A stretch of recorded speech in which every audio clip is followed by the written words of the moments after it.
Our next story is about a language, a primitive one, the first language born of the digital world. I'm talking about emojis, those little pictorial icons on our phones. They punctuate our texts, memes and posts, like smiley faces or praying hands or a high five. I'm sure you've used these. 92% millennials used emojis in daily conversations. And just in the past 3 years, emojis have seen a 775% rise in use. They're everywhere, in every conversation. Love is expressed with a heart icon. Mean jokes are masked by laughing emojis. And in some cases, people are taken to court over a thumbs up. That's what happened in Canada. A farmer had to pay the price of an emoji, and a heavy one at that, more than $61,000. Here's the story. The farmer spoke to a buyer about a deal for the purchase of flax. Then the buyer sent him a contract via text message. He asked the farmer for confirmation. The farmer responded with a thumbs up emoji, but he did not make the delivery. So the buyer took him to court and he was found guilty. Classic emoji miscommunication. The buyer assumed that the thumbs up meant confirmation, but the farmer was only confirming that he'd received the message. He was not giving a go-ahead for the contract. But as they say, justice is blind, even to emojis, it seems. So now the farmer has to pay a fine of over $61,000. It sounds a bit odd, and the court agrees. They've called it a quote-unquote non-traditional means to sign a document. But they also said that the thumbs-up emoji, by its very definition, is used to describe agreement. And in this case, it can be interpreted as a digital signature. The judge called this, and I'm quoting again, he called this the new reality in Canadian society. But let's face it, this reality is hardly limited to Canada. More emojis are showing up in court cases throughout the world, mostly in sexual harassment and criminal cases. In 2016, a French court convicted a man of threatening his ex-girlfriend. Do you know what he'd done? Sent her a gun emoji. He was sentenced to 6 months in prison and slapped a $1,200 fine.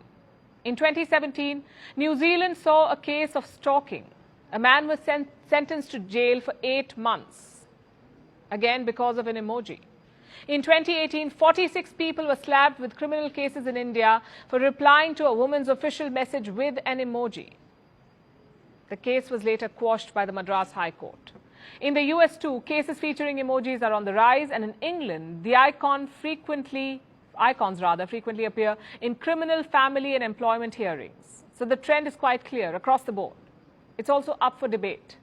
Attorneys have to stand in court and argue the different interpretations of tiny guns and eggplants. Can a knife emoji mean a threat to kill someone? Does a heart emoji from a manager constitute sexual harassment? We ask because emojis express a wide range of emotions, and they're quite flexible. And that's usually a good thing because they let us be colorfully creative. But that also leaves room for misinterpretation. For instance, a thumbs up emoji. It generally means agreement, but some young people now use it sarcastically too. Others merely use it to acknowledge the receipt of something. While in some West Asian countries, this gesture is offensive. So many meanings for one simple emoji. And remember, there are over 3,000 emojis today. So just imagine the confusion. Also, different devices display the same emojis differently. I'll give you an example. On Google phones, a grinning face has smiling eyes. It's a happy emoji.